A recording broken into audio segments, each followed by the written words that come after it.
চট্টগ্রামের সীতাকুণ্ডের জঙ্গল সলিমপুর এলাকায় সন্ত্রাসীদের অভয়ারণ্য ভেঙে দেওয়ার দাবি করেছেন জেলা প্রশাসক মোহাম্মদ জাহিদুল ইসলাম মিয়া। অভিযান পরবর্তী সময় আইন শৃঙ্খলা বাহিনীর ক্যাম্প পরিদর্শন শেষে তিনি বলেন, প্রায় 1.5 লাখ মানুষ এখন জিম্মি দশা থেকে মুক্ত। যৌথ বাহিনীর প্রায় 4,000 সদস্যের অভিযানে এলাকা নিয়ন্ত্রণে এসেছে। বর্তমানে পুলিশ ও র্যাব ক্যাম্প চালু রয়েছে, তবে বিদ্যুৎ ও পানির সংকট রয়েছে। স্থায়ী ক্যাম্প নির্মাণ সহ শিক্ষা, চিকিৎসা ও যোগাযোগ ব্যবস্থার উন্নয়নে কাজ চলছে বলেও জানান তিনি।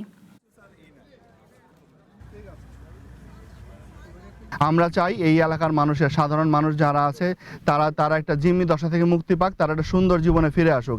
আমরা চাই না বাংলাদেশের কোনো এলাকায় কোনো সন্ত্রাসীর অভয়ারণ্য হোক, সেখানে কোনো সন্ত্রাসীর সৃষ্টি হোক। আমরা নিরাপদ বাংলাদেশ গড়তে চাই।